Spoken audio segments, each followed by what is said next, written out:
All right, good. Well, thanks for being here, everybody. Let's just start with a short meditation on the breath. I think everybody knows how to do this.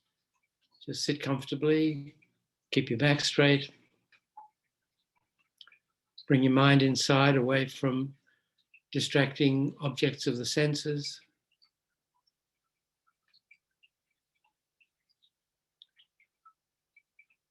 And then once your mind, you've brought it inside, also have to keep it away from internal distractions, mainly the discursive, chattering mind. And find your breath where it goes out and comes in through your nostrils. That's where we concentrate.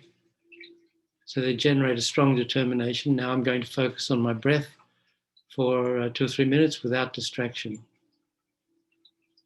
So with that strong determination, focus on your breath and keep your mind there.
So now look into your mind, check your motivation for participating in this evening's session.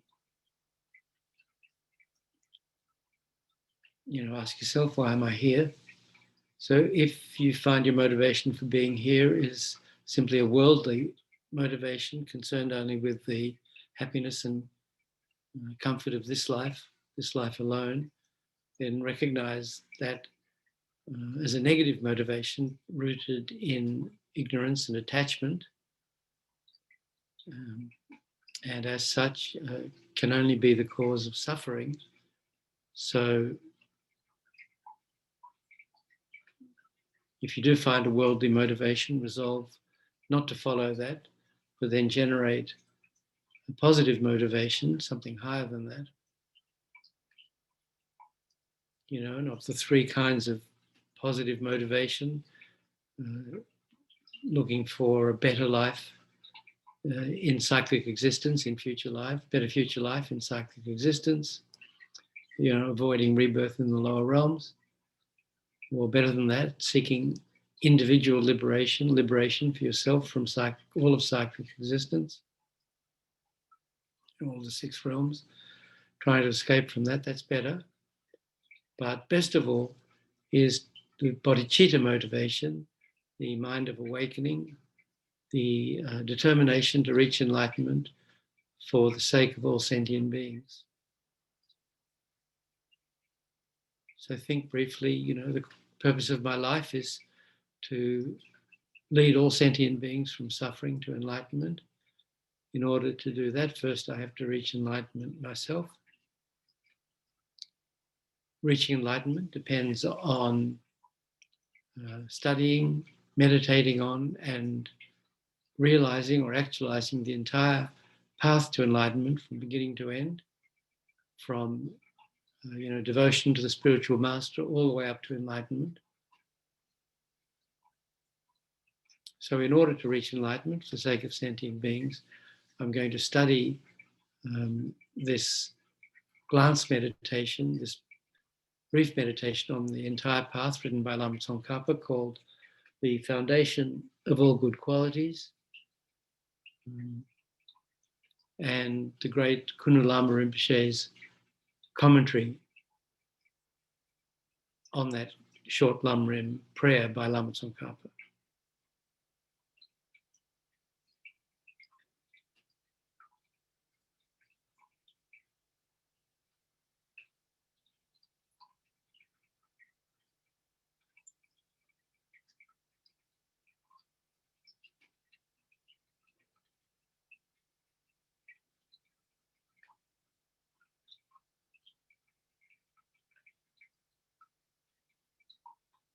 Okay, so this is the 3rd week, I think, and we've been looking at this text.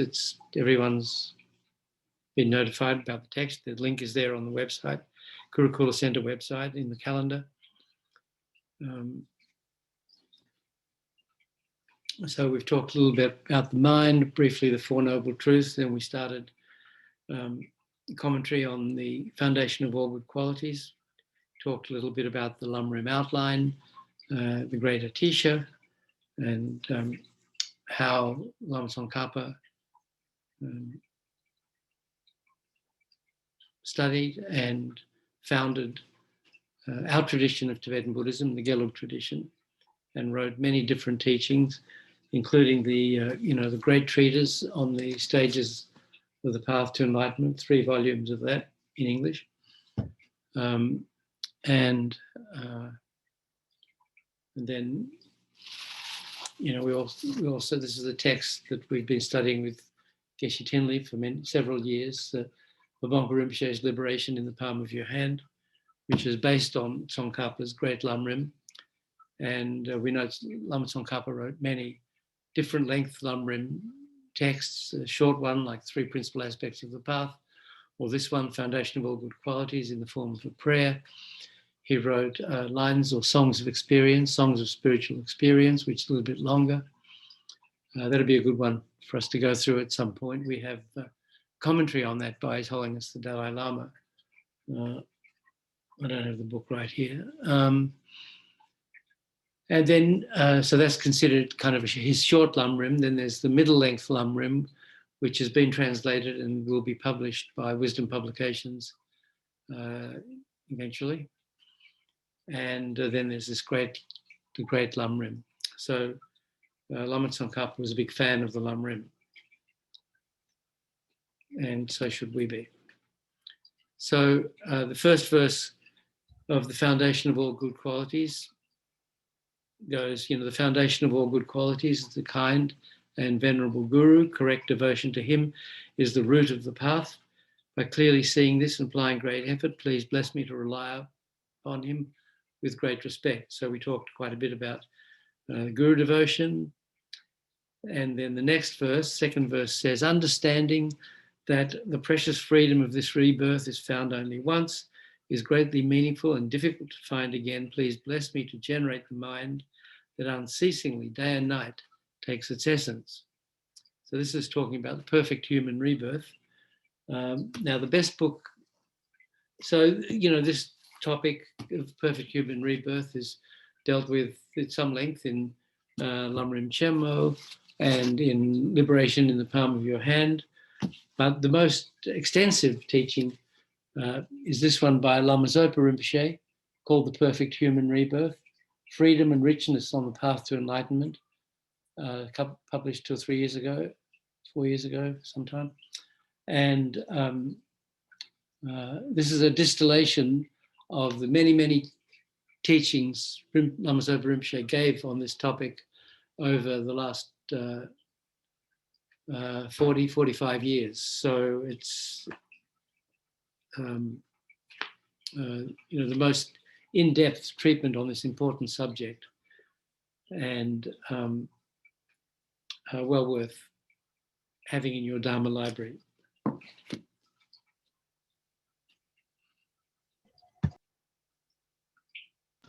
I work for the Lama Yeshe Wisdom Archive, and we published this book, just full disclosure. Speaking of... I don't get a cut. Thank you for referring this book to me. On Meditation on Emptiness? Unbelievable, yes. Yeah. I just got it in I can't put it down. Very good. Yes, perfect pandemic reading. Oh, perfect reading at any time, really. Yeah, that's Jeffrey Hopkins. Is that that's the new cover, is it? That's the latest? Yeah, I've got a slightly older version. Look, this cover was eaten by one of the rabbits. Yeah, this is the newer version. Yeah, keep it away from rabbits. Oh, the cat will not let me have a rabbit. All right. So last week we ran through the 8 freedoms, and let me just mention again what Kurukulla Lama Rinpoche said in his commentary on this verse.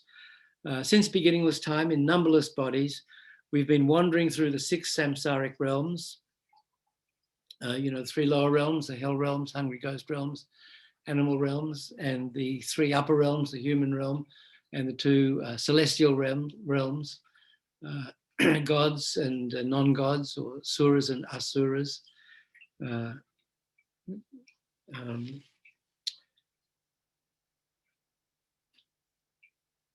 But this is the one time we've received a perfect human rebirth, a rebirth such as this, which is free from the 8 unfree states, which we talked about in some length last week, and possessed of the 10 richnesses, which we'll run through today, will be extremely difficult to find again. We can see how rare it is by meditating in 3 ways: on cause, example, and number. It's hard enough to find an ordinary human rebirth, let alone one with these 8 freedoms and 10 richnesses. The perfect human rebirth is much harder to find than a regular one. So the perfect human rebirth gives us the chance of continuing to be reborn in the realms of suffering or of attaining enlightenment. It offers every possibility. Therefore, it's highly significant. What we should use it for is attaining enlightenment. Since we've received a perfect human rebirth just this once, we should use it to attain enlightenment. Therefore, the teaching says, please bless me to generate the mind that unceasingly, day and night, takes its essence. So we really need to see how rare and precious this life is, and how useful it is, how meaningful it is. So generally the teachings explain that it's meaningful in 3 ways. It's by having a perfect human rebirth and studying Dharma and understanding karma, how karma works, the law of cause and effect, by knowing which kind of causes bring which kind of results. If we want to be rich in a future human rebirth, we know what to do, practice generosity and make prayers for that result to come about. If we want to be good looking, the practice of patience is said to result in a handsome or a beautiful body in a future life. So anyway, by studying karma, we can see, we can know what kind of actions bring what kind of results. There's a short sutra called the Sutra of Causes and Effects of Actions, which was translated from the Sogdian. Some of you may be hearing that word for the first time. It's an ancient language from, I'm not quite sure where, it's probably from like Turkmenistan or Afghanistan or northern Pakistan. So those areas were once Buddhist, where they had those big Buddhas that the Taliban blew up in Afghanistan, for example. I mean, Buddhism reached right across that area. So I think Sogdian was the language from somewhere around there.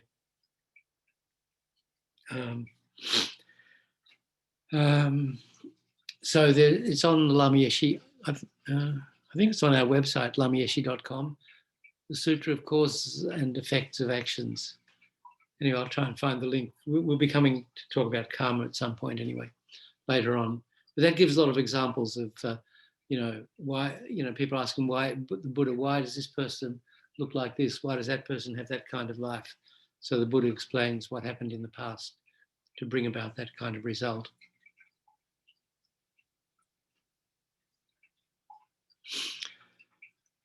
So by knowing that, we can get, it's one of the meaningfulnesses of the perfect human rebirth is that we can use it to create temporal results that we want to achieve.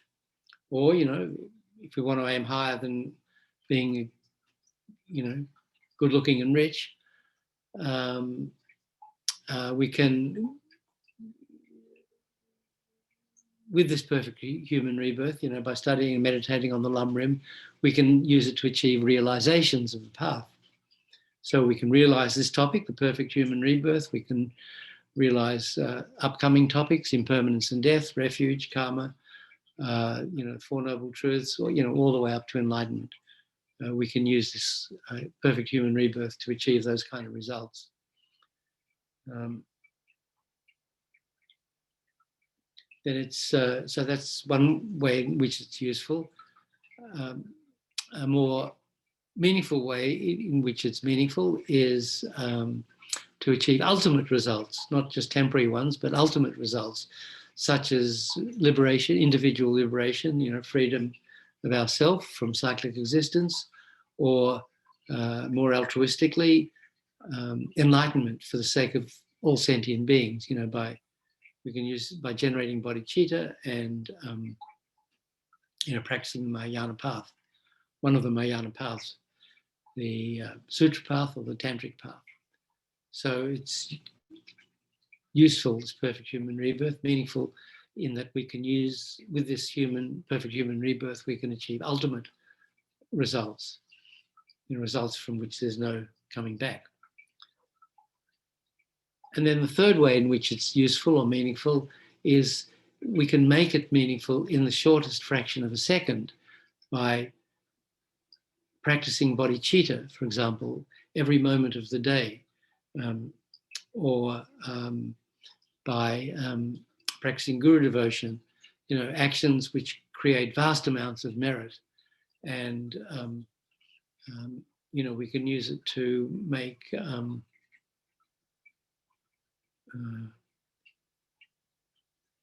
every moment, every minute, every hour, every day, every week, every month of this life highly meaningful through practicing Dharma and especially through transforming all our daily actions with bodhicitta, something we may have talked about before.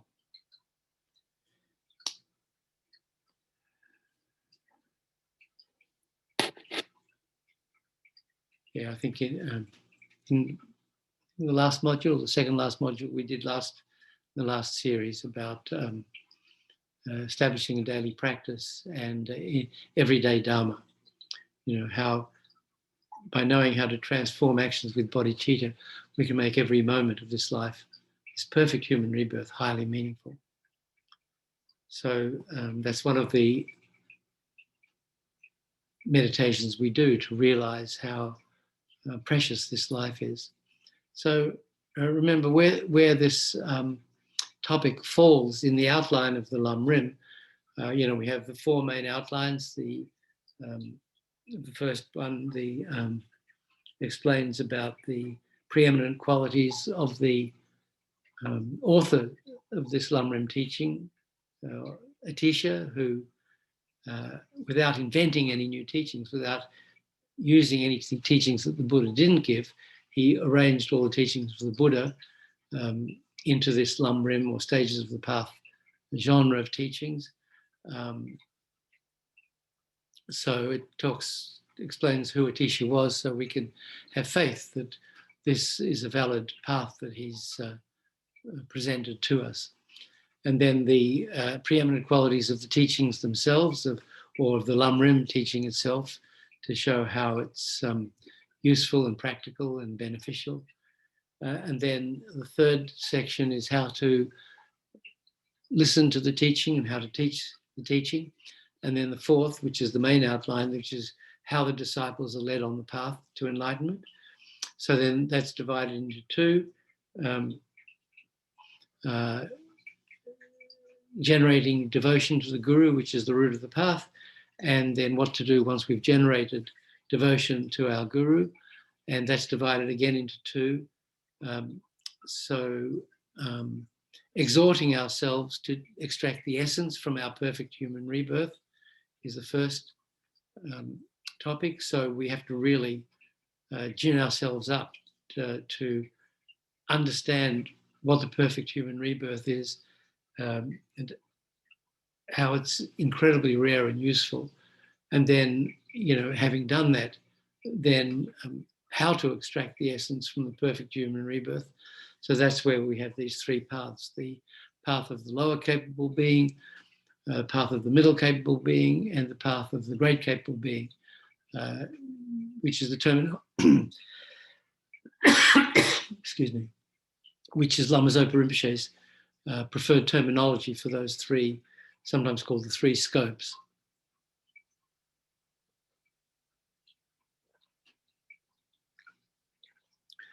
So I just mentioned them before, the lower scope, so-called, just wanting to get a better rebirth in psychic existence. The middle path of the middle capable being, attaining individual liberation, and the path of the great capable being, attaining enlightenment for the sake of all sentient beings. So the first part of this perfect human rebirth teaching is how to recognize the perfect human rebirth, which has 8 freedoms and 10, sorry.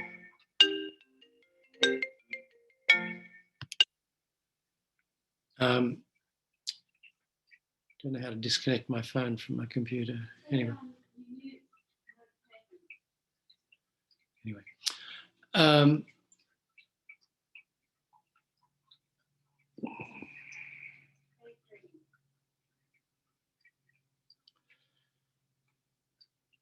So recognizing the perfect human rebirth that has 8 freedoms and 10 richnesses. So we went through the 8 freedoms last time. So those are the 8 states that we're free from having been reborn in, and why they're called unfree states, because we're in those states, those 8 states, which are 4 non-human states and 4 human states. We do not have the freedom to practice Dharma. So when we meditate on those 8 unfree states, the 8 freedoms,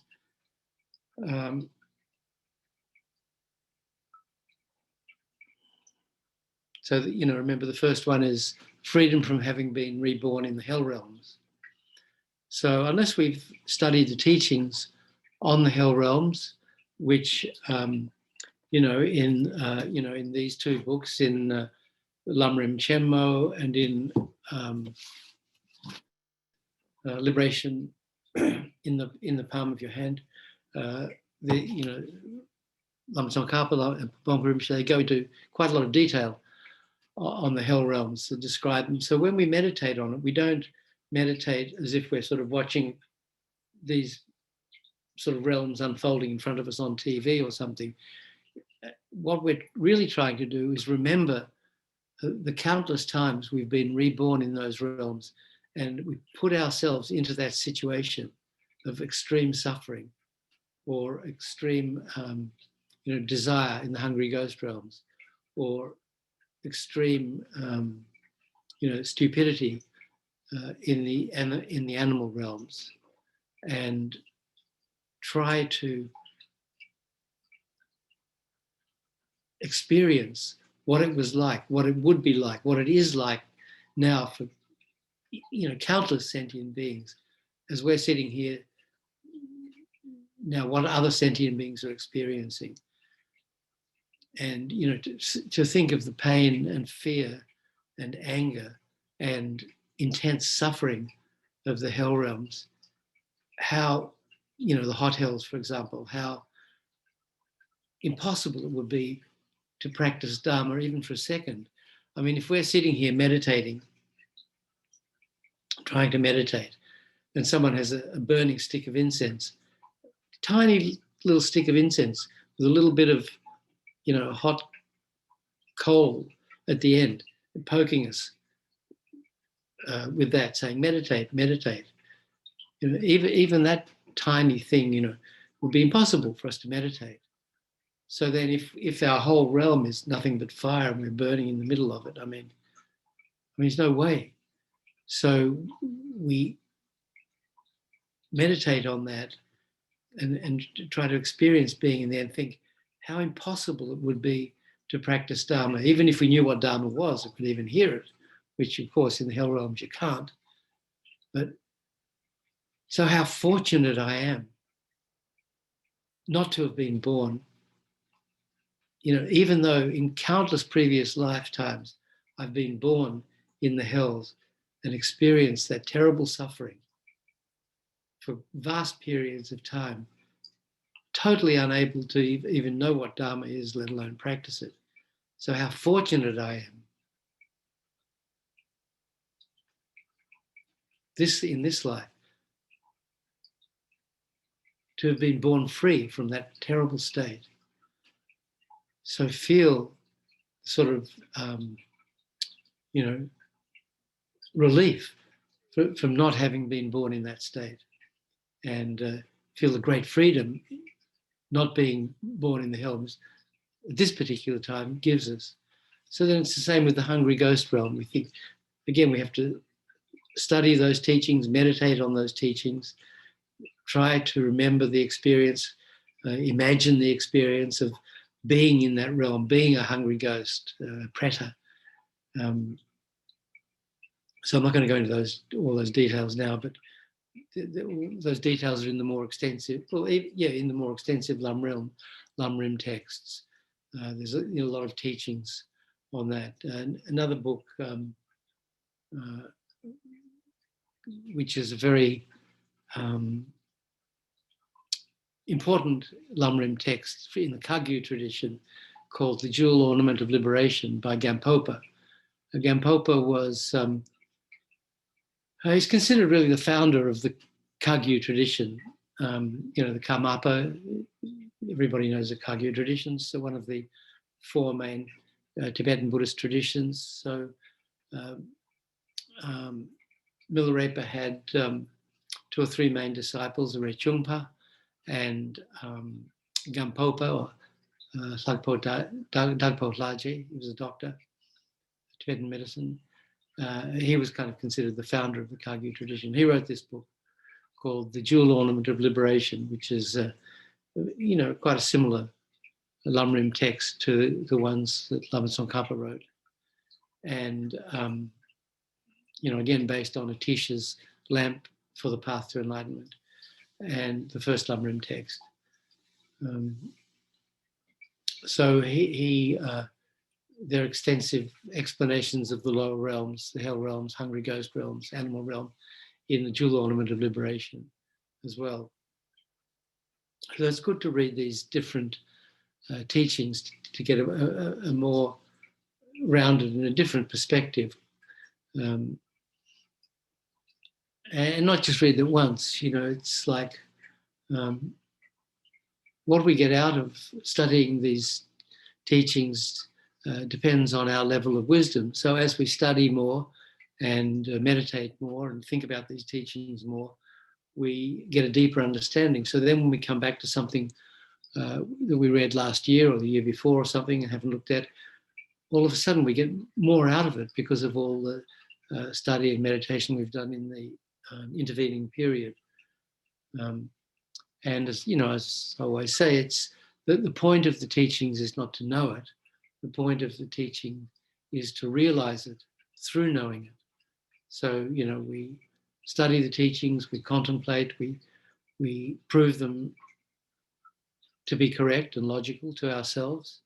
And then, we try to deepen our understanding by meditating on it again and again, listening to teachings on it again and again, reading teachings on it again and again. And along with all that study, doing purification practices and creating a lot of merit through other forms of merit, merit generating practices, and then praying to our meditational deity or to the Buddha, seeing the deity or the Buddha as one with our spiritual teacher and one with the infinite Buddhas of the past, present, and future. Seeing our teacher as a manifestation of the enlightened mind, seeing the teacher as a Buddha. So that's, all that understanding comes from, our study of Guru devotion, which is in this book, The Heart of the Path, Lama Zopa Rinpoche's extensive teachings on Guru devotion.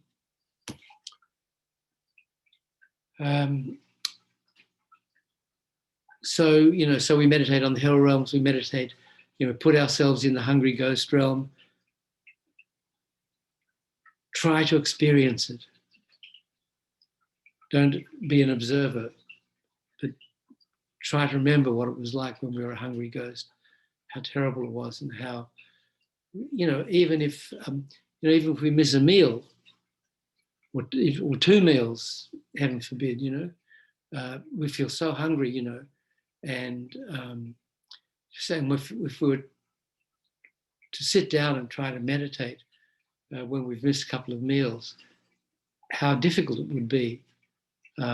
We just, our mind would keep going to the kitchen. We wouldn't be able to focus at all. People who've done Nyungne retreat, fasting retreat, and if any of you have done one of those, but there it's a 2-day fasting retreat. On the first day, take the 8 Mahayana precepts, and you have the 1 meal a day. Sometimes there's an exception, you can have breakfast, but doing it strictly, you only have 1 meal a day around midday, and then nothing more the rest of that day. And then the second day, there's absolute fasting, no drinking, no eating. So that can help give us a tiny little window on the hungry ghost experience, going without food or drink for 24 hours.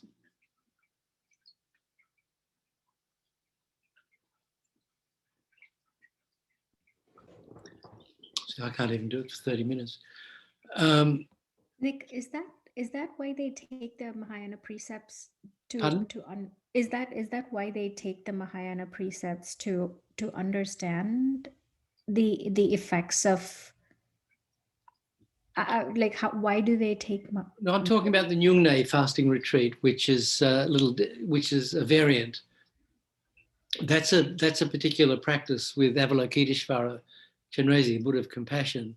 So along with the fasting, relative fasting on the first day on the basis of the 8 Mahayana precepts, and total fasting on the second day, no food or drink.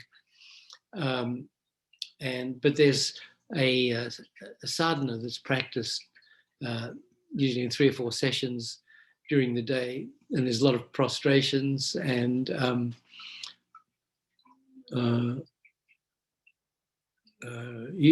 you know the Nyungne practice, Gyatu?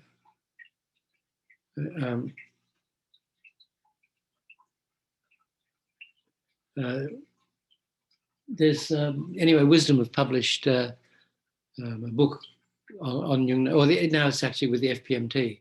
Nyungne, it's N-Y-U-N-G, Nyung, and the second word Ne, N A umlaut, Nyungne. And we at the archive we've published Lama Zopa Rinpoche's teachings on it. Actually, you can find it at lamayeshe.com, Abiding in the Retreat.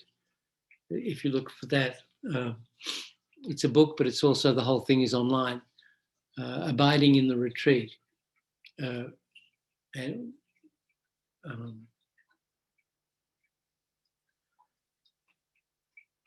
So that explains more about it, so I won't go into it now. But we take the 8 Mahayana precepts on special days, or, some people,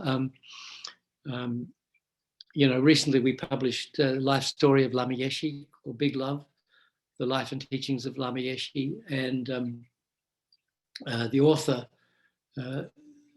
Australian woman called Adele Hulse,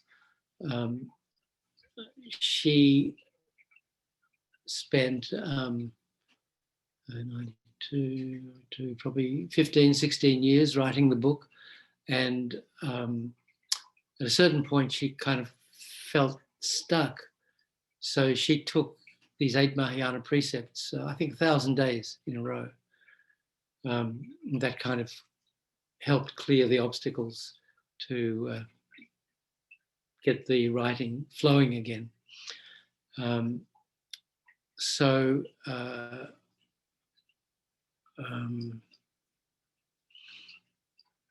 The reason that we take precepts is to create merit, and also to experience the benefit of keeping vows, which is very important. Keeping vows is kind of the essence of moral conduct or discipline in Buddhist practice, and without the foundation of pure moral conduct, it's impossible to make much progress in meditation. And without progress in meditation, especially a single point of concentration, it's impossible to realize emptiness, or the ultimate nature of our own mind.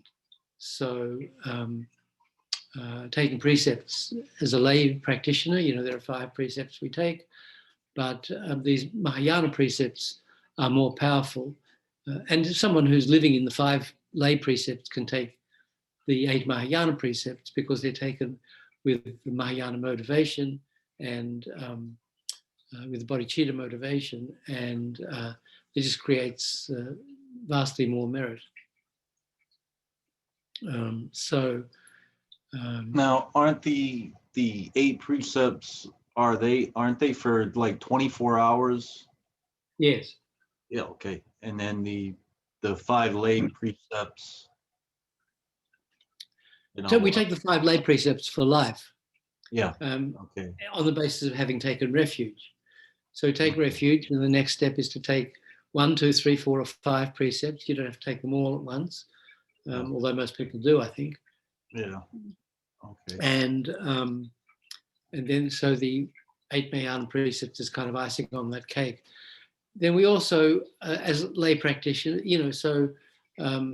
as lay practitioners, we take those 5 precepts, pratimoksha precepts they're called, or vows of individual liberation.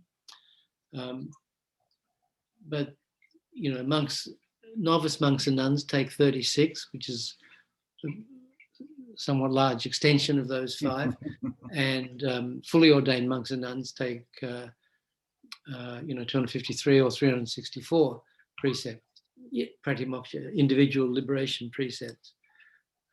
So those are monastics, and then monastics and lay practitioners can take on top of the pratimoksha, or individual liberation precepts, take the bodhisattva precepts.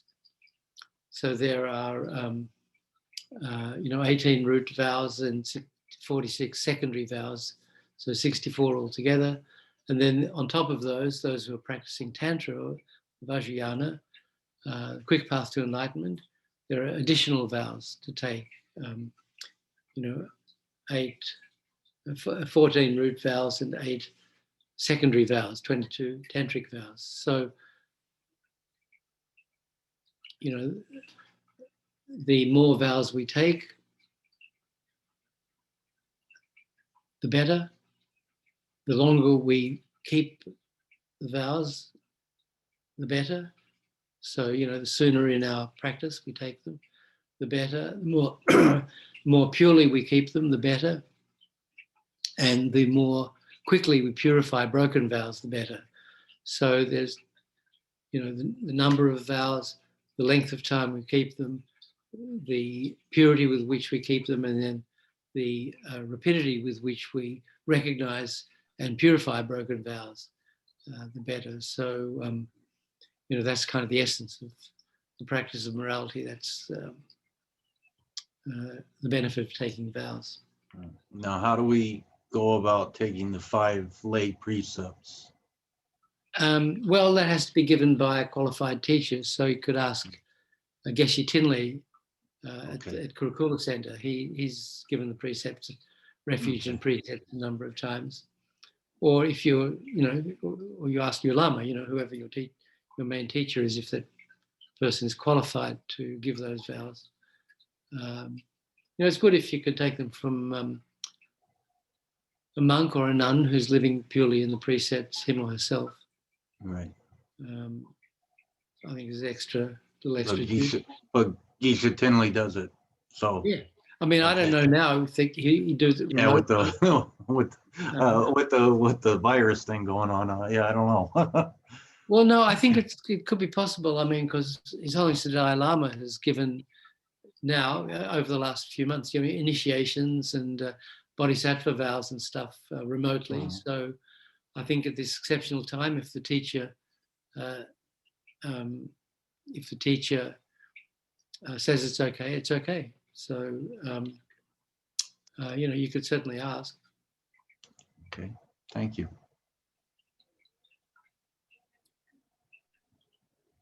Anybody else?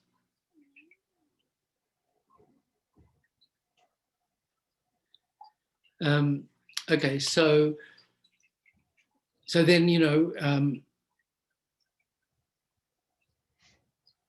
so if you do a nyungne, you know how hungry you get on the second day when you're not eating or drinking, not even a drop. So even with that, you're doing it intentionally to create the merit, and experiencing that hunger and extrapolating it, we can try to understand a little of what the hungry ghosts are going through, and generate compassion for them.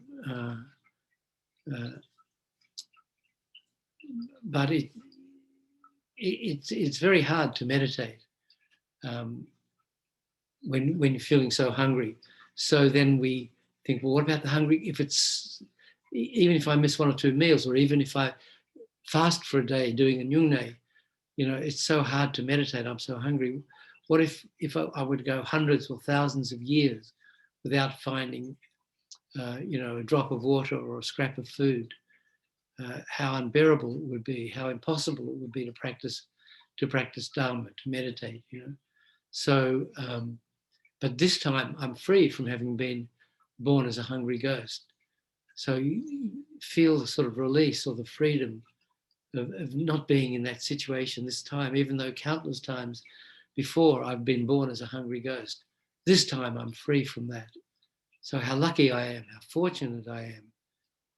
So as we think like that and encourage ourselves, we feel how precious this life is, because it gives us the opportunity, every opportunity, to practice Dharma. So then, the corollary of that is So how foolish it would be to have this opportunity and not practice Dharma. Thinking how many, the vast majority of sentient beings don't have this opportunity. So what a waste it would be not to practice Dharma. So again, with the animal realms, we think the different kind of animals and the different sufferings they have,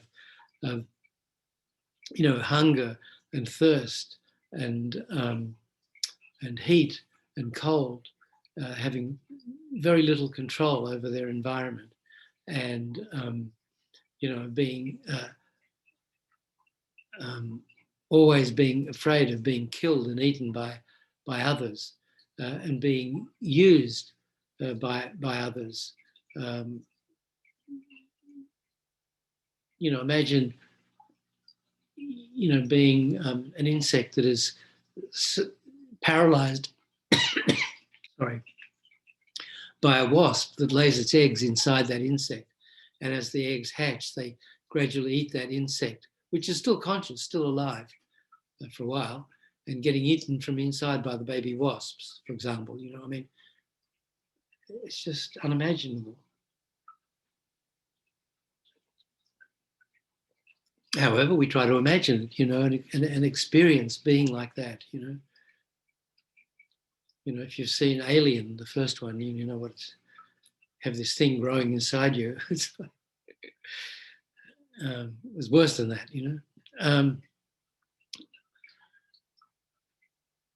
So you can just think of all the different sufferings of animals they experience. If you can't imagine it, just go online now. You can go to YouTube and put in,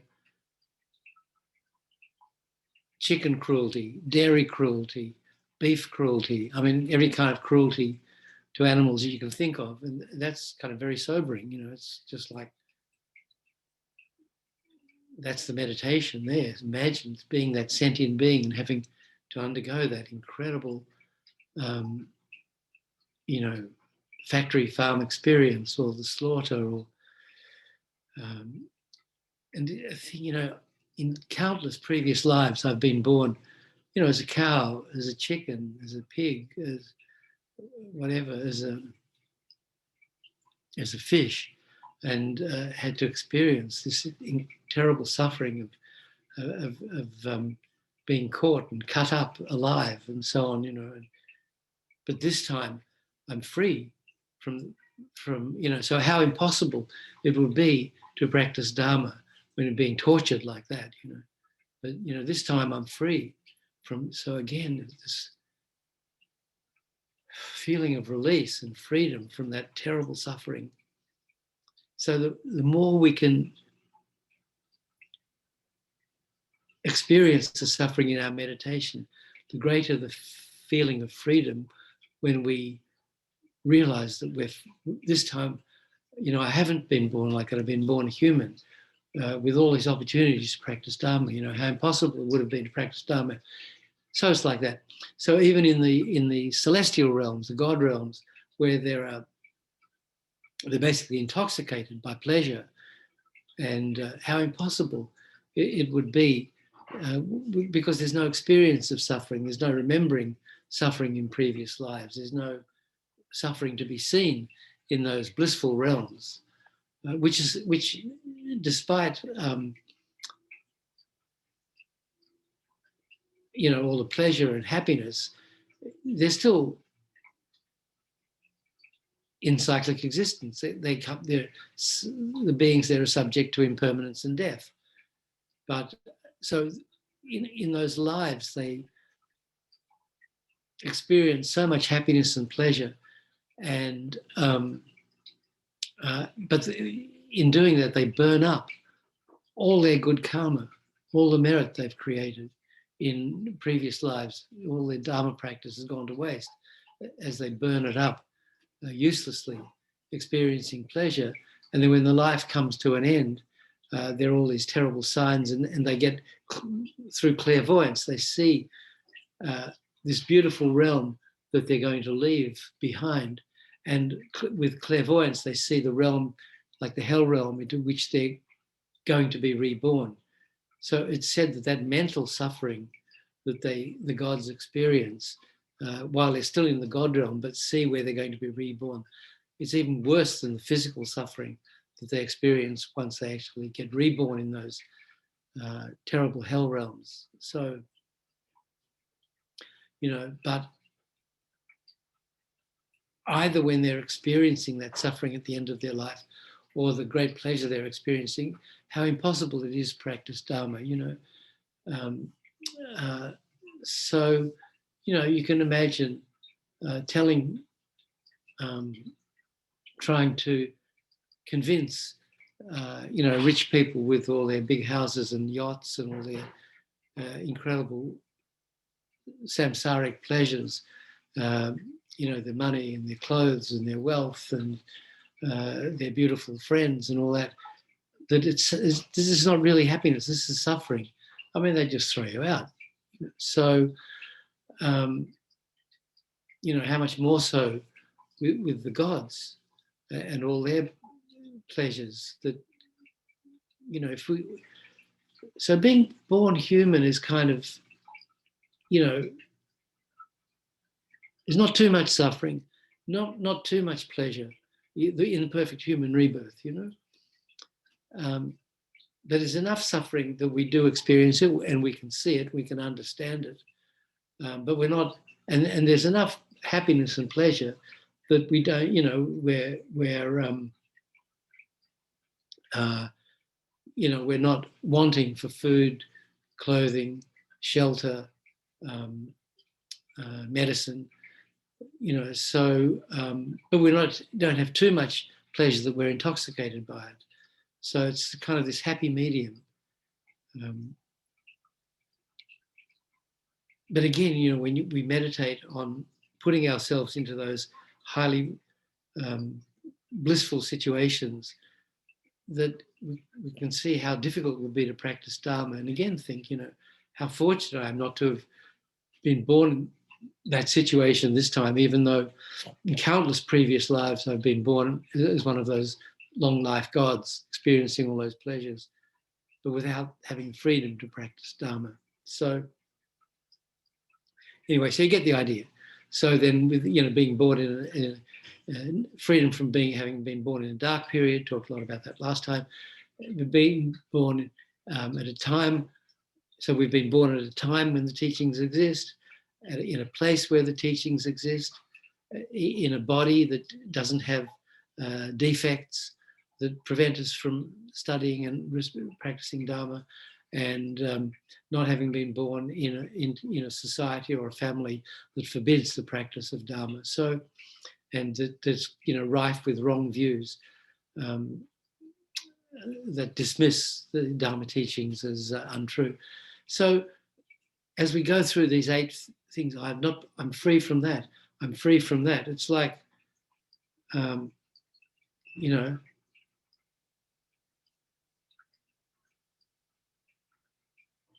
it's like this cosmic card game, you have like 8-hand poker. So you pick up an ace, you pick up another ace, you pick up another ace. So in the end, you've got this like 8 aces. I don't think there is an 8-card poker game, but, and there's certainly, if there's 8 aces in the pack, there's something wrong. But maybe if you're playing with 2 packs, you could get 8 aces. But it's like this increasing exhilaration as I'm free from that. I'm free from that. So by the time we get to the end, it's like I have so much appreciation of the 8 freedoms we've received just this once,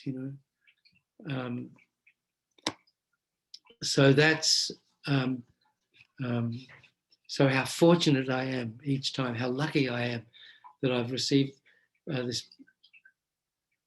freedom from this particular unfree state, from that unfree state, and I have the freedom to practice Dharma.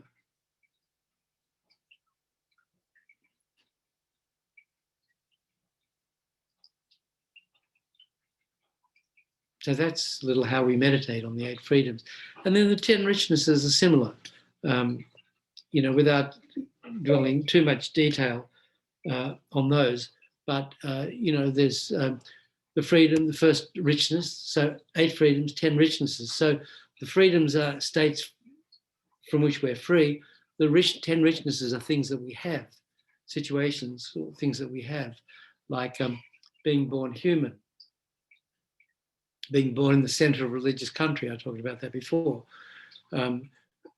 Having perfect organs is the way it's expressed, not being deaf or blind or mentally deficient or something, some impediment to being able to study and practice Dharma. Not having created one of the 5 extreme negative actions, killing your mother, killing your father, killing an arhat, drawing blood from a Buddha, or creating schism in the Sangha community. So those are 5 actions of 5 immediate negative actions or immediate retribution, where if we've created one of those actions without any other kind of life intervening, go straight to the hell realms when this life finishes. If we've created one of those 5 extreme negative actions, so they're called samenga, actions without border. I mean, anyway, you're immediately reborn in the hell realm if we don't purify those actions in this life.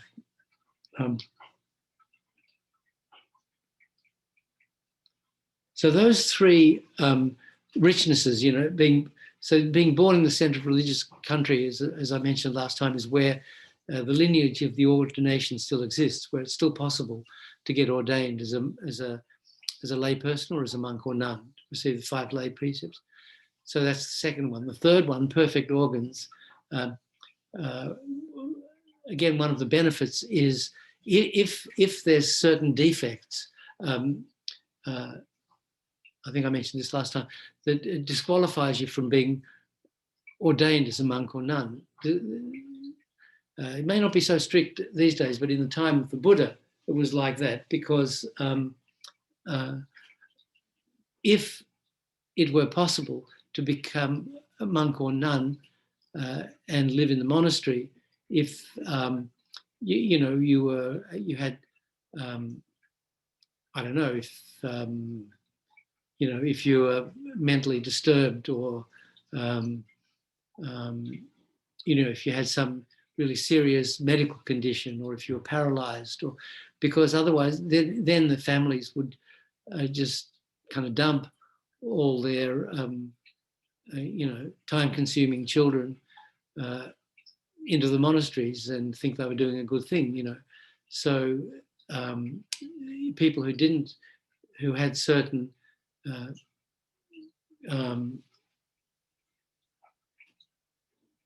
don't know, can you say that? Physical or mental handicaps, you'll have to say that. They're disqualified from being ordained. And the fourth one, if you've created one of those 5 extreme negative actions, you're carrying burden of heavy negative karma in your life anyway, but also if you've done that, you are not allowed to get ordained. You're disqualified from. So actually, when I was thinking, I was editing some of these teachings that Lama Zopa Rinpoche gave on this topic, way back in 1973. I was up in Laudo, Lama Zopa Rinpoche, where the area where he comes from, his previous life lived, and where Lama Zopa Rinpoche built a monastery when he came back from, when he was 10, his uncles took him to Tibet on pilgrimage, and then he decided to stay in Tibet. That was 1956, so he was about 10 years old. And so he decided not to go back to Nepal, to stay in the monastery, Dharma Geshe Rinpoche's monastery in Tibet. So he stayed there for 3 years until the uprising against the Chinese occupation in 1959, and then he escaped with many other monks to India. And then he spent a number of years in the refugee camp in Buxa in northeast India. and he went with Lama Yeshe. He went to Nepal in 1968, and then he went back to this area where he comes from, Laudo, which is near, sort of near Mount Everest, and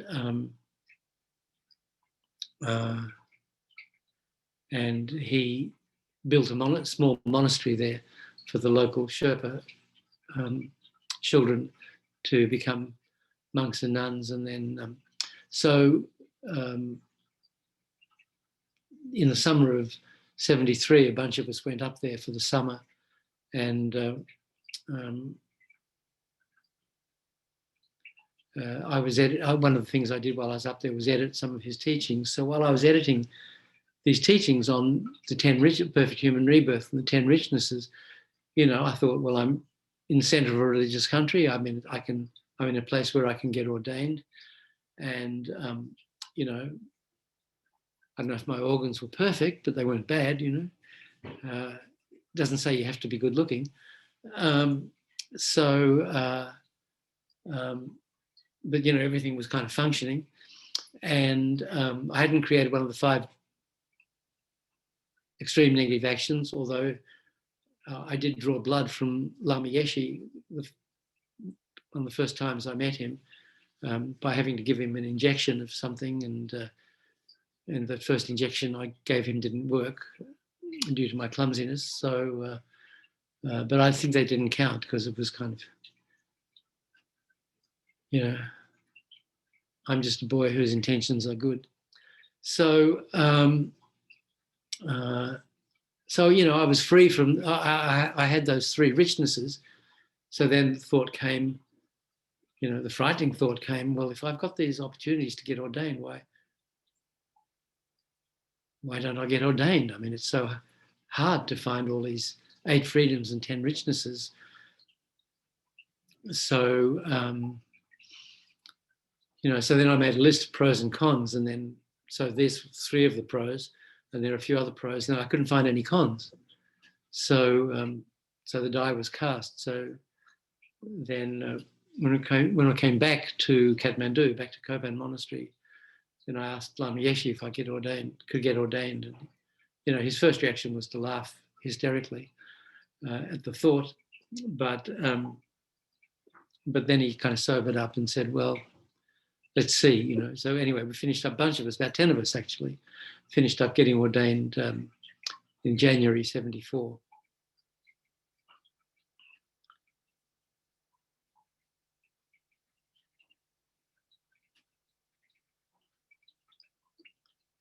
So again, those are, so then the 5th richness is having faith in the teachings of the Buddha, of the Tripitaka, the 3 baskets of teaching, the Vinaya teachings on discipline, the Sutra teachings on meditation, and the Abhidharma teachings or the collections on Buddhist philosophy or metaphysics. So that's so having faith in the Buddha's teachings. So then those are called the 5 personal. Sometimes these richnesses are called endowments. Richness is the word that Lama Zopa always used, and I think it's a literal translation of the Tibetan word jowa, which means something valuable or a richness. So those 5 are the personal richnesses, having been born human, etc. So then the second 5 richnesses or endowments are the circumstantial ones or environmental ones. So having been born at a time when the Buddha has descended, so like a non-dark period, but, well, not exactly non-dark. So the 6th one is when the Buddha has descended, but, and then the 7th one is when the Buddha has revealed the teachings. So that's kind of a little loopholey. So as we know, when I think we told the story of the Buddha in the first session a little bit. Anyway, I'm sure you're familiar with it. That the Buddha he was born to this to this king, to this royal family, and he was supposed to be the king, but eventually, in his 20s, he left the palace and went in search for the truth, and then he eventually became enlightened. So that period from where the Buddha appeared on earth, but he hadn't started teaching, that's considered a richness in that the Buddha had descended or appeared on earth, but he hadn't started teaching yet. So, that's kind of good news, bad news. And, but then then the seventh richness is, not only is the Buddha descended or appeared on earth, but he's actually started teaching. So,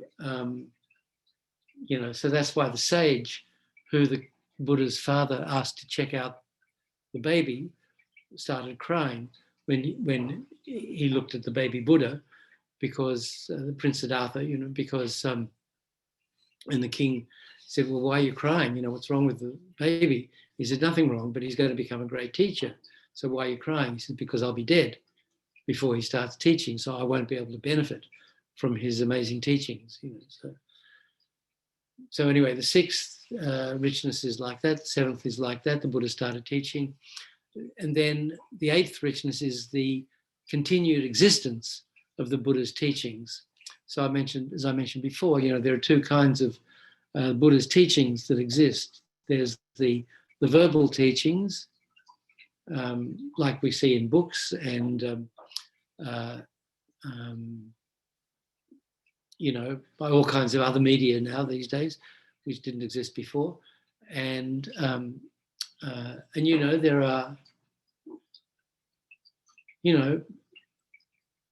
people like me who don't really have much understanding, who don't have any realization of the teachings, but have been around long enough to hear some teachings from, some great teachers and so on, and have a little memory so we can kind of repeat them, a bit like a parrot or a tape recorder, sort of without understanding. So, so we can explain a little bit, but that's very superficial, so there's that level of teaching still existing, but the real level of teachings that's important is the realization of the teachings. So, that there still exist realized masters who have studied, thought about, meditated on the teachings, purified their mind, enriched their mind, and actually had realizations of the teachings. So though there are still, so that level of teaching, realizations still exist in the minds of certain teachers. So that's a great richness. So where we have His Holiness the Dalai Lama, we have Lama Zopa Rinpoche, we have many great lamas who have all these realizations of the teachings, who are able to impart those teachings. And when we get teachings from realized masters, then there's, the teachings come with huge blessings. So when we receive the transmission of those teachings from realized masters, it has a much deeper effect on our mind than, just reading a book or having, someone like me go blah, blah, and there's like just dry sawdust, So the realization still exists. So that's that's the real meaning of this richness. And then the ninth one is getting the help of there being like the Sangha community, or monks and nuns and who will help us in follow the path, and who can help us with our study and practice. So there are followers, the followers of the Buddha, and particularly ordained followers of the Buddha who are still around.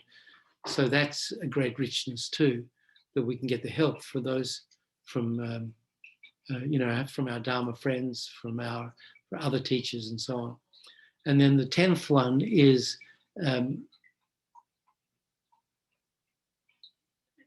experiencing the kindness of our gurus, who are patiently and very kindly prepared to give us teachings, and receiving the help of benefactors, people who will support our practice. So, especially if you're ordained, if you're a monk or nun, these days, many monks and nuns have to go out and work to support themselves because we're not really living in a Buddhist country.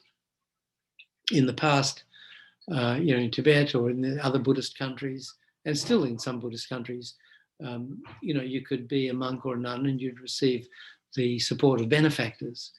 But some of us, when I became a monk and I was living in Nepal, it cost like $50 a month to stay at the monastery. So my mother supported me. People, so like that, we were, receiving the kindness of the benefactors and teachings from a compassionate teacher. That's the 10th richness. So again, we meditate on those and think, if I didn't have that, what it would be like. But now I have this one. So again, like turning over these aces, and each time I've got this richness, I've got this one, I've got this one, till we've got a whole full set of 10 richnesses. How wonderful, gives me every opportunity to study and practice the Dharma. So by the time we've gone through these 18 things, which like totally over the moon, this incredible life that we have, so so that's part of,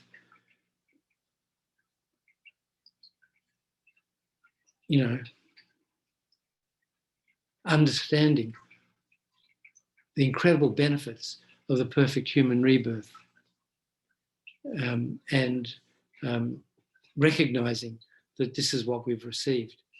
So then we think of as Kurukulla Lama said, what do you say?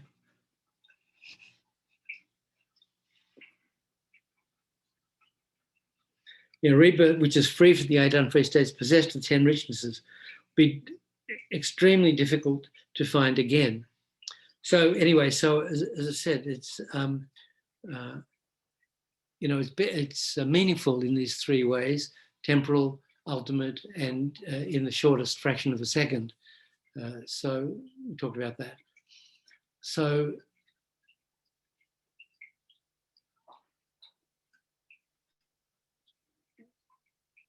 why do so few people have a perfect human rebirth, even though there are so many people? So as it says in the teachings, just to receive an ordinary human birth, just to be born human, there's what, 7 or 8 billion. That's pretty difficult, even just to be born human. But to be born human with these 18 attributes, to have a human body with these 18 attributes, it's rarer than rare. And why? It's because each of these 18 attributes is the result of a cause, and the cause is extremely difficult to create. So generally speaking, the cause of receiving perfect human rebirth is the practice of morality. So the practice of morality is essential if we want to be born in the upper realms, if we don't want to be born in the lower realms. If we want to be human or as a god, we have to practice morality.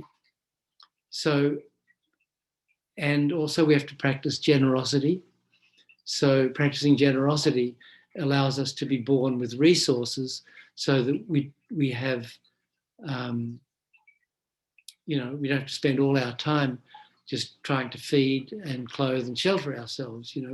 we have a certain amount of freedom to, we have the leisure to, sometimes the 8 freedoms are called the 8 leisures. That has too many connotations of, pina colada on a tropical beach or something. So, the 8 freedoms is kind of better. But I've never had a pina colada in my life, actually.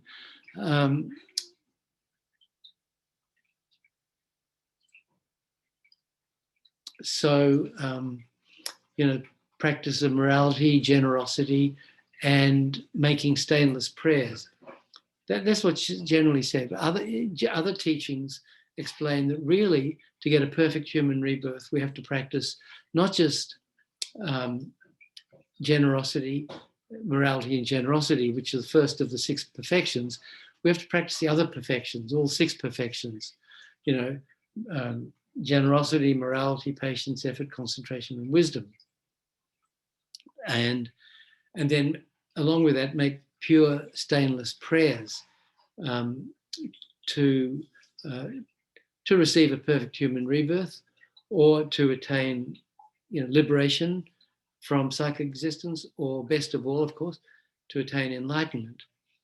So I've talked about these 3 goals in shooting an arrow a few times before, I think. So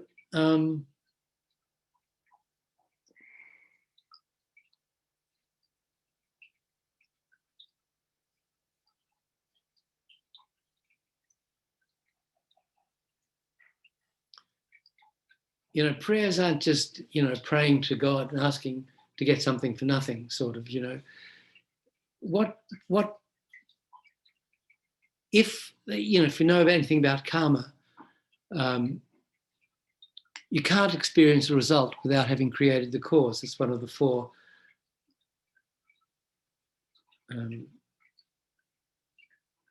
attributes of karma for 4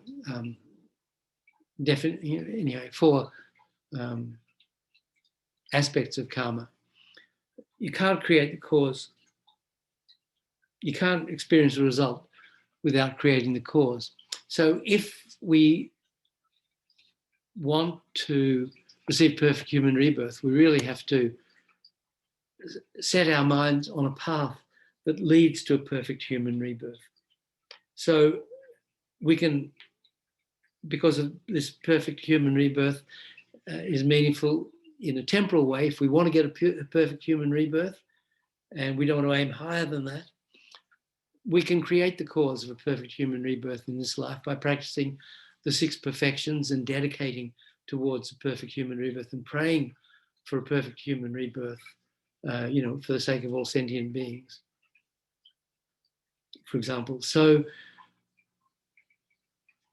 what the prayer does is, having created the cause, so here's the cause and here's the result. So what prayer can do is link the cause to the result that we want and bring the result a little closer and make that connection. And by praying strongly for that result, it can cause the ripen to receive that result more quickly. So, if we haven't created the cause, then we can pray till we're blue in the face, but we won't get the result. So we have to create the cause. So prayer sort of lubricates the path to the result, if you like.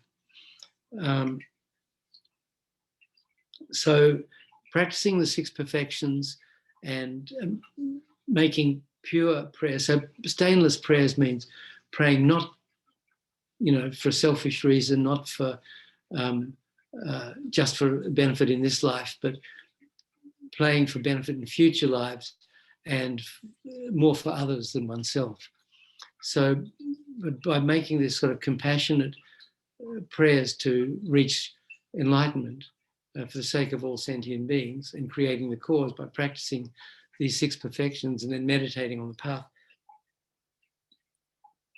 that's what brings about perfect human rebirth. So in other words, if you've received a perfect human, so to do all those practices, you pretty much have to have a perfect human rebirth in the first place.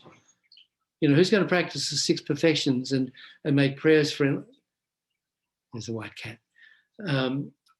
Must be getting to the end, right? She's getting bored. So to practice the 6 perfections, to understand about making these stainless prayers, to know about liberation, to know about enlightenment, to know about perfect human rebirth, you need to have studied Dharma and know about, have a perfect human rebirth. So what's he talking about here? What did Lama Tsongkhapa say? The precious freedom of the rebirth found only once. That's not literal, but it's like what he's saying is it's so rare that it may as well be only once. It's once in a blue moon is what it is. So wasn't it a blue moon last month? Not so rare. Anyway, so if we have a perfect human rebirth, we know we've had perfect human rebirths in the past, but it could have been a long, long time ago, and it's only just now ripened for some reason. So it's very rare because, and if we think about, well, even if you think about the practice of morality, which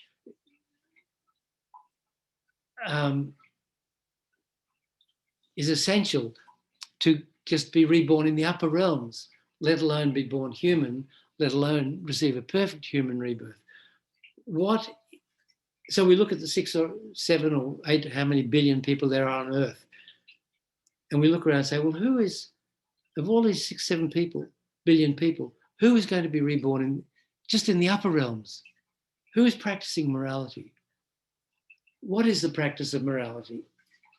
Practice is, I keep saying, the actual practice of morality is keeping precepts. So, look around the world, 8 billion people. How many of these people are keeping tantric vows? Not too many. How many people, so those are the rarest vows to take and the hardest to keep, and the hardest to keep purely, and the hardest to purify.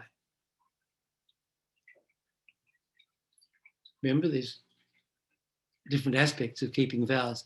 The more the better, the longer the better, the purer the better, the more quickly purified when they're transgressed the better. So number of people keeping bodhisattva vows is more than the number of people keeping tantric vows. But the number of people keeping bodhisattva vows, 8 billion people, how many people of these 8 billion have taken bodhisattva vows, let alone keeping them, let alone keeping them for a long time, let alone keeping them purely, purified? Not so many. So the number of people keeping pratimoksha vows is greater than the number of people keeping bodhisattva vows. But it's still quite a small number. I mean, how many people are keeping pratimoksha vows? The 253 vows of a fully ordained monk, or the 364 vows of a fully ordained nun. Not, it's very few. I mean, but still, there are more of those than keeping bodhisattva or tantric vows. So the number of people keeping 5 precepts is more than the number of people keeping fully ordained, the number of people keeping novice vows,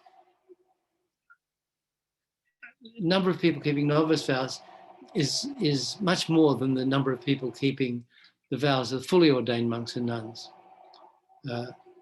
But still, if you look around, how many people around the world are keeping any kind of monks and nuns vows? Very few.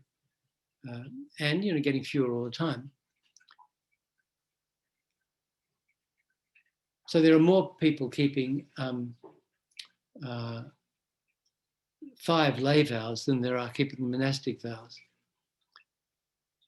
So there are fewer people keeping 5 vows than people keeping 4 vows. Fewer people keeping 3 vows than people keeping 4 or 5. So anyway, even if you look around and see how many people are keeping one vow, the vow not to kill, how many people in the world have made a vow not to kill, the very first fundamental precept, out of 8 billion. I mean, how many? Not many at all, I wouldn't think.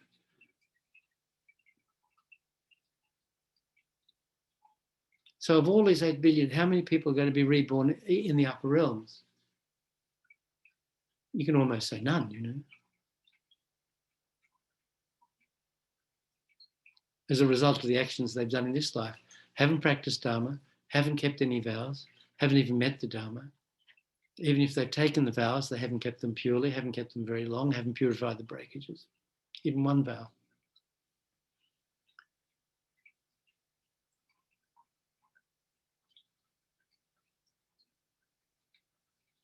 So that's just a very fundamental thing of who's going to be reborn in the upper realms. So being born human is much harder than just being born in the upper realms. There are many more beings in the God realms than in the human realm. We talk about the human realm. Did you see that thing the other day? The scientists, they say there's 300 million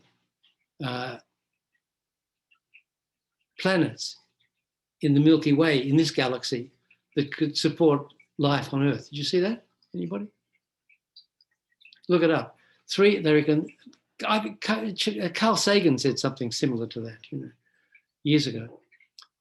So so when we think of the human realm, we don't have to just think of this Earth, you know. There are, according to scientists, you know, there are 300 million planets that could sustain life in just this galaxy. This galaxy is one of countless billions of galaxies. You know, there are infinite galaxies throughout all of space. So there are a lot of other potential human realms that even if this place goes to the dogs, as they say, over the next few years or the next few centuries or whatever, however long it takes to completely destroy the Earth, if we have the karma to be born human, there are plenty of other human realms where we can be reborn, not just this particular one.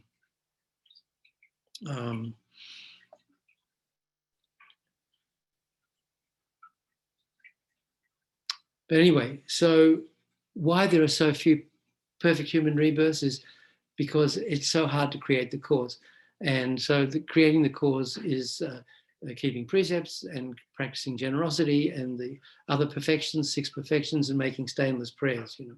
So you have to know, you have to understand about the mind and about the nature of cyclic existence and liberation and enlightenment. So, you know, very few people have even heard about that, and very few, and even fewer putting it into practice, and even fewer practicing properly. So very hard to receive perfect human rebirth. So knowing that, we can really appreciate how hard our previous lives worked, how hard they prayed for this result that we're enjoying now. You know, this life didn't come out of the blue. This life, this perfect human rebirth, is the result of many previous lives, perfect human rebirths and hard Dharma practice, gradually. So imagine we worked so hard in so many previous lives, you know, much harder than we're practicing in this life. I mean, we're doing very little in this life, if you really think about it, to get another perfect human rebirth. So what a waste of all the hard work that we did in our previous mental continuum and, you know, the sincere, fervent prayers we made. Please, can I have this another chance to build on what I've done so to become closer to enlightenment? So if we waste it, it's like, I mean, there's no worse waste than that, as Shantideva said. I can't remember the quote now, but he said, you know, there's no, you know, to waste this perfect human rebirth is the greatest waste of all, you know. because it's not just wasting the opportunities of this life, it's wasting all the hard work that we did in so many previous lives. It's just like we got this incredible inheritance and we blew it all at the casino and there's nothing left. Well, there's something left. It's rebirth in the lower realms for countless eons with, very little, Dharma capital to get out.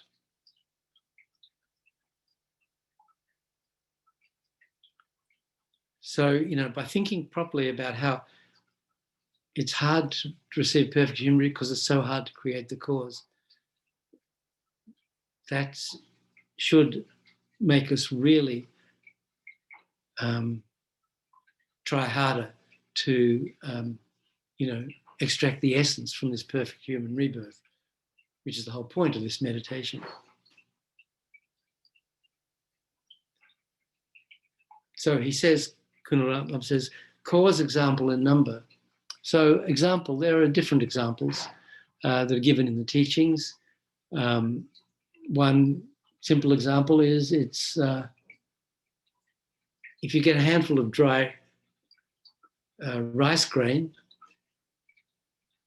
and you throw it against a mirror, it's easier for one of those grains of rice to stick on the mirror than it is to receive a perfect human rebirth. I don't know.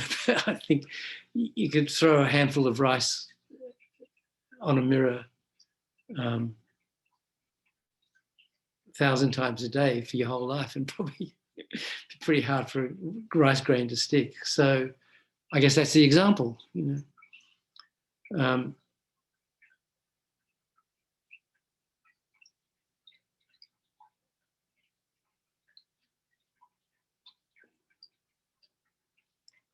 But the usual example is the one of the blind turtle.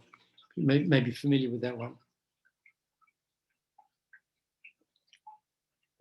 So, the example is, you imagine there's this vast, infinite ocean, much vaster than the oceans of this earth all put together. And floating on the surface of this vast ocean is a golden ring. Remember, Lama Tsongkhapa Rinpoche was giving this example, giving this example at one of the Kopan courses. It was in the 6th course in 1974, because it was one of my friends who asked this question. So he said, and there's a golden ring floating, and then this guy, smart guy, says, but gold doesn't float, So Rinpoche got really mad with him, This is an example. There's this golden ring, and it's floating, and it's vast ocean. This ring can be anywhere, it's blown by the winds and tides, And then in the depths of this ocean, somewhere, there's a blind turtle swimming around. And once every 100 years, this blind turtle comes to the surface, sticks its head up, can't see anything because it's blind, and goes down again. So the example is, it would be, okay, so the symbolism, the vast ocean is samsara, cyclic existence. And being in the ocean is being in the lower realms. And the blind turtle is an ignorant sentient being, blind in the wisdom eye, except it's literally blind too. So it can't look for the golden ring. So the golden ring is the Dharma teachings and putting your head. So when the turtle, once every 100 years, comes to the surface, the chances of the turtle putting its head through the golden ring, which means receiving perfect human rebirth, the chances of that of a turtle doing that is much greater than our receiving a perfect human rebirth.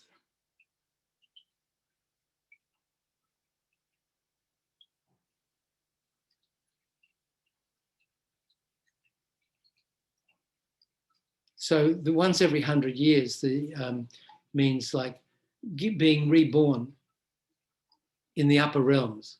So when the turtle sticks its head up somewhere in the ocean, it just means a sentient being being reborn from the lower realms into the upper realms. So then sometimes, it may come close to the ring, but, that may be like, the freedom of being born in a neighboring country to where the Dharma is.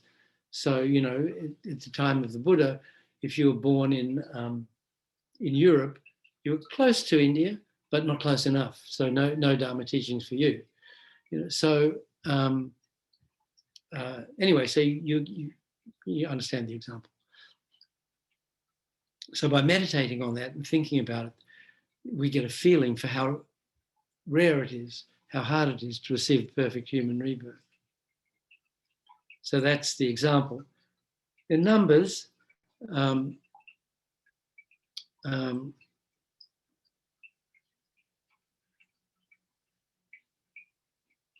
Buddha said, so if you imagine all the, how many I'm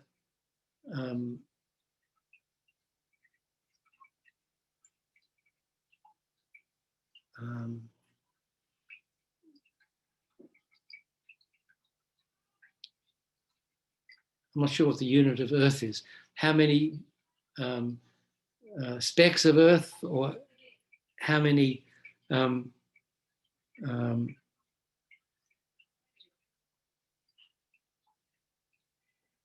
atoms of Earth there are. If you think of every atom of Earth on this planet that makes up this planet, every atom or molecule of dirt that makes up this planet is all sentient beings. So if you scrape your finger on the ground, the number of perfect human rebirths is like the dirt under your fingernail compared to the number of dirt. So, the amount of dirt under your finger that you can, if you've got long nails, maybe get a little more. But if you bite your nails, you're shit out of luck,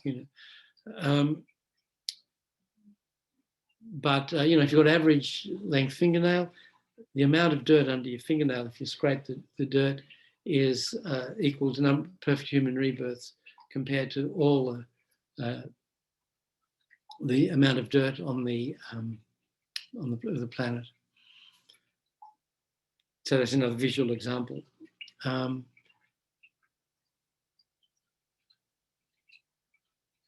In terms of numbers, the vast majority of sentient beings are in the lower realms because it's so easy. It's so intuitive to create negative karma. You don't have to motivate, consciously. You don't have to think of it. We just do it all the time. So every time we create negative karma, we're creating the cause of suffering. And a lot of those negative karmas are caused to be reborn in the lower realms. So easy. We create countless causes of rebirth in the lower realms every day.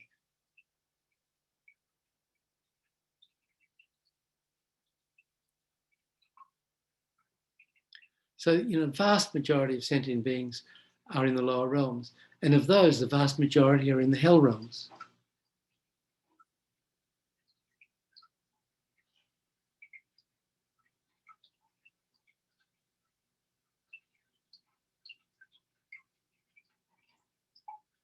And of the other two lower realms, the hungry ghost realm and the animal realm, the vast majority are hungry ghosts.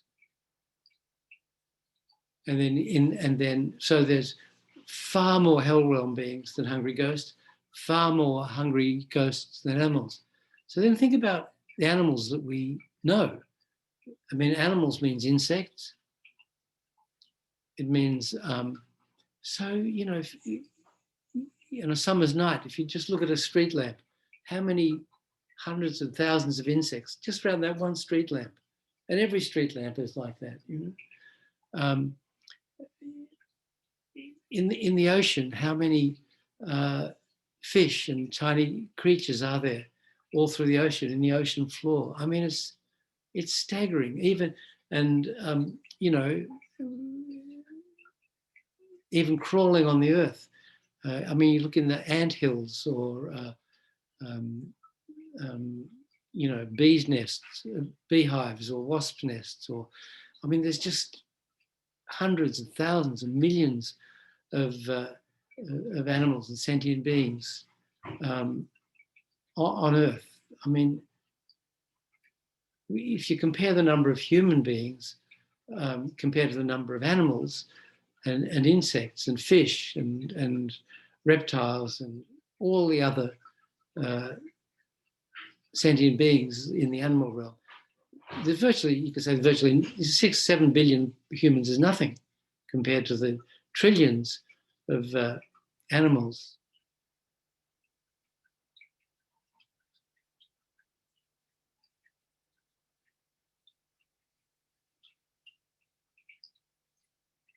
So then, and then in the upper realms, you know, the number of gods is far more than the number of humans.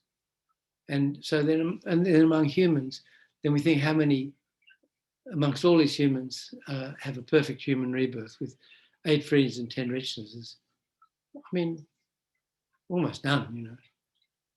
So when we just think about the numbers, it really puts what we have received this life into perspective.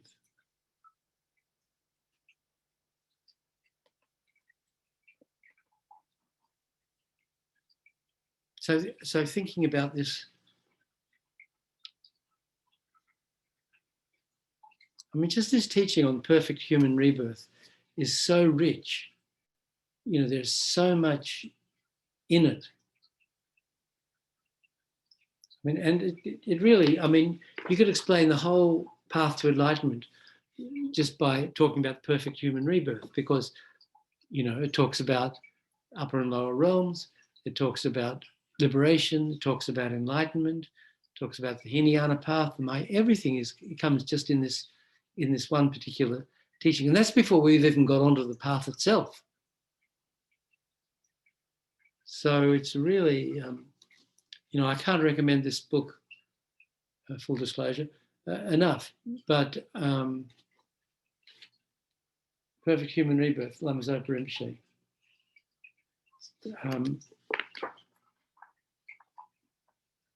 And so you'll find it in lamyeshe.com.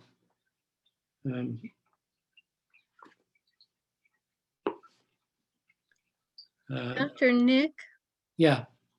So we can say that Buddhism is the only religion that has actual vows for lay people, right? Oh, I don't know anything about other religions. I went to a Presbyterian school for 10 years. We had morning assembly every day. We had Bible study once a week. Never heard anything about vows for lay people. They were never offered.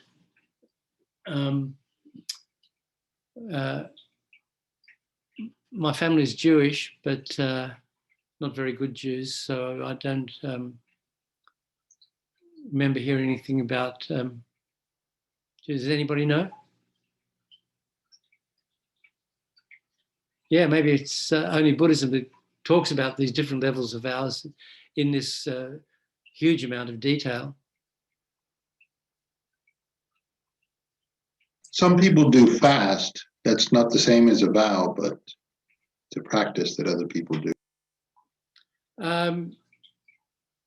Yeah, definitely. I mean, you know, even Jesus fasted. Did Jesus fast? Yeah, that's. I mean, yeah, that's not really what we mean by vow. I think, you know.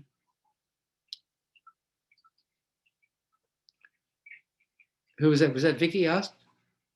Yes, I So don't you know, think it's you're it's jumping kind ship? of funny. I just had this epiphany that I just started thinking about that, you know, like even in Hinduism or Sanatana Dharma, which I studied a lot, there aren't actual vows for lay people.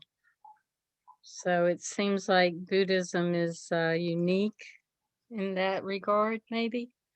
Oh, yeah, Buddhism is unique in many regards. I'm just looking at this. I mean, Kunu Lama Rinpoche, whose commentary we're looking at here,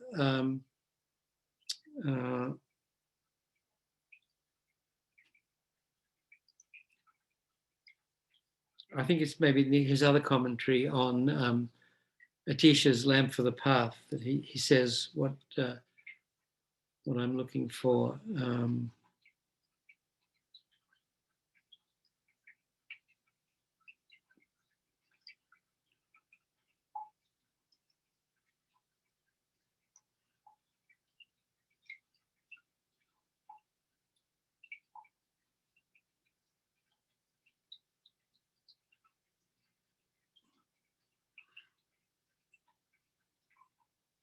Well, I'll tell you what he says here is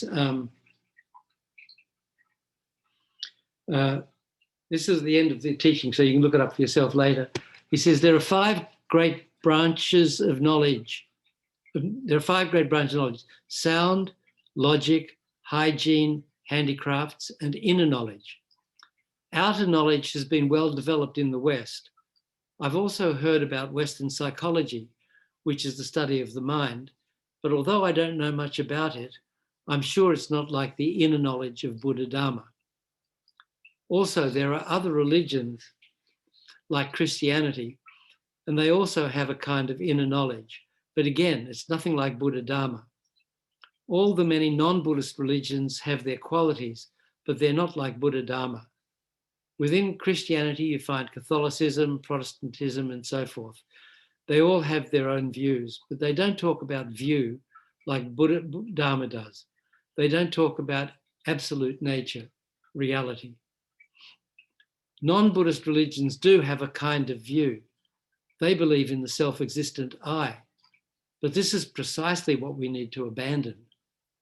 According to Buddha Dharma, the self-existent I is the wrong conception that we're supposed to get rid of.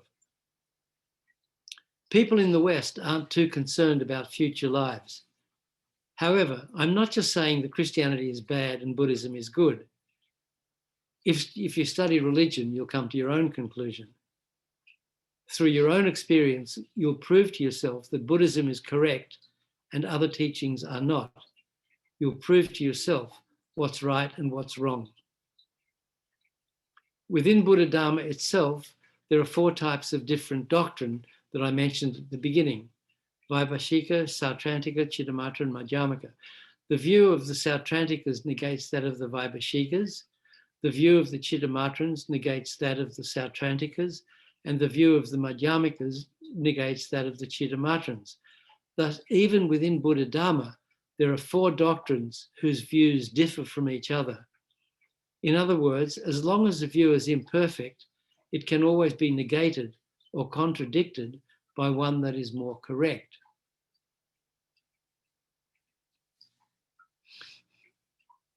Of the 5 great branches of knowledge, what you should study is the 5th, inner knowledge, Buddha Dharma. The inner knowledge, Buddha Dharma. It is very good, very pleasing you've come from the West to study Buddha Dharma at Kopan Monastery. The teaching of the Buddha is the method whereby you can benefit all sentient beings.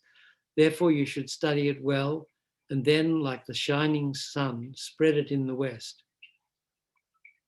The Dharma that came from India and Tibet contains both Sutra and Tantra. If you really want to understand all these teachings, you have to become fluent in the Tibetan language, its vocabulary, grammar, and so forth.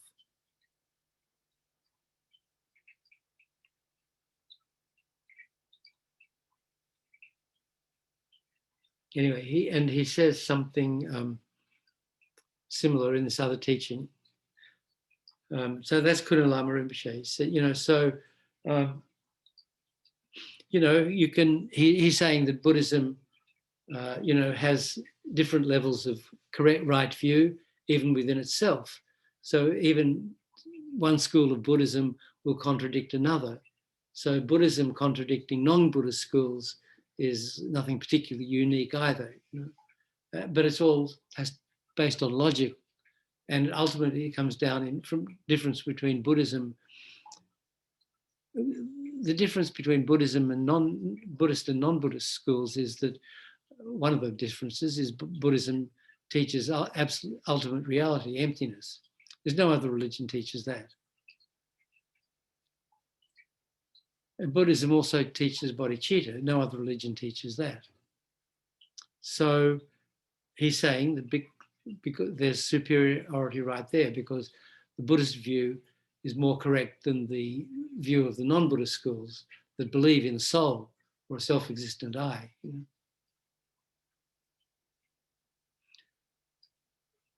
But even within Buddhism, the view of emptiness is refined through these four schools. And even in the Madhyamaka school, there's the Svatantrika view and the Prasangika view. So the Prasangika view is the ultimate view of emptiness, of reality, according to the Buddha. That's the supreme view. There's nothing can refute that,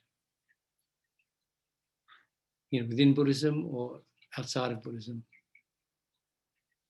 So it's an interesting other thought that even more fundamentally than that, Buddhism differs from the other schools in that it doesn't have vows for lay people. They may have vows for priests or for monks or for whatever imams or whatever they call them, rabbis. I don't even know if they take vows or not, but so Buddhism is certainly unique in that everybody can take vows, everybody should take vows. And if everybody and people who don't take vows are not going to be born in the upper realms, let alone perfect human rebirth.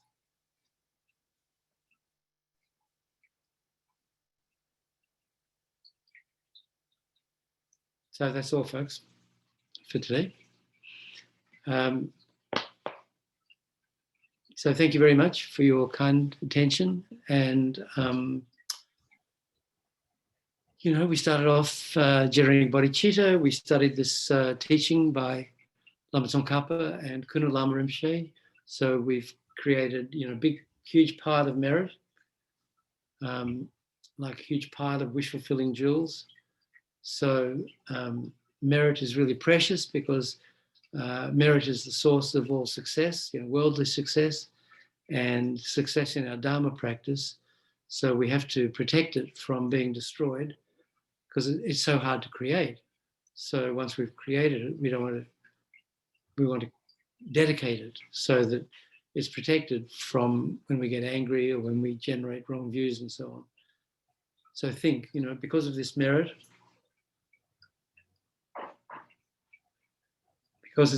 may I quickly reach enlightenment for the sake of all sentient beings.